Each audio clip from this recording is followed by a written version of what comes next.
ലഹരിക്കെതിരെ ഒരുമിച്ച് നിൽക്കാമെന്ന മുദ്രാവാക്യം ഉയർത്തിയാണ് രമേശ് ചെന്നിത്തലയുടെ നേതൃത്വത്തിൽ ഇപ്പോൾ കൽപ്പറ്റയിൽ വാക്ക് അഗൈൻസ്റ്റ് ഡ്രഗ്സ് എന്ന പരിപാടിയുമായി മുന്നോട്ട് നീങ്ങുന്നത്. വലിയൊരു സന്തോഷമുണ്ടോ? അത് എന്താണ്? തീർച്ചയായും ലഹരിക്കെതിരെയുള്ള സാമൂഹ്യ മുന്നേറ്റമാണിത്. 10ാമത്തെ ജില്ലയാണ് വയനാട്. 4 ജില്ലകൾ കൂടി ഞങ്ങൾക്ക് ആയിരങ്ങൾ 10,000 ഈ യാത്രയിൽ പങ്കെടുക്കുകയാണ്. കേരളം ഒരു കൊളംബോയായി മാറാൻ പാടില്ല. അന്താരാഷ്ട്ര മയക്കുമരുന്ന് ലോബിയുടെ കയ്യിൽ നിന്ന് കേരളത്തെ മോചിപ്പിക്കാനുള്ള ഒരു ചരിത്ര ദൗത്യമാണ് ഞങ്ങൾ ഏറ്റെടുത്തിട്ടുള്ളത്. ജില്ലയിൽ 100 കണക്കിന് ആളുകളാണ് പങ്കെടുക്കുന്നത്. 100,000 ആളുകൾ തന്നെ പങ്കെടുക്കുന്നു. ഇതൊരു മഹാവിജയമാണ്. എല്ലാവരും ഇതിൽ പങ്കെടുക്കണം. രാഷ്ട്രീയമില്ല, ജാതിയില്ല, മതമില്ല, എല്ലാവരും പങ്കെടുക്കണം ഞാൻ അഭ്യർത്ഥിക്കുന്നു.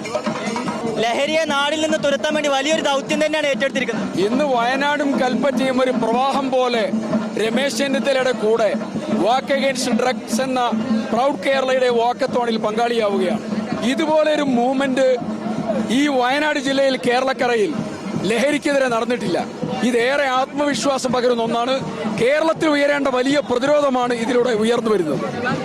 ലഹരിക്കെതിരെ വലിയ പോരാട്ടം തന്നെയാണ് രമേശ് ചെന്നിത്തലയുടെ നേതൃത്വത്തിൽ നടക്കുന്നത്. അതിന്റെ 10ാമത്തെ ജില്ലയാണ് വയനാട്ടിൽ. 100 കണക്കിന് പ്രവർത്തകരാണ് വയനാട്ടിൽ പങ്കെടുക്കുന്നത്.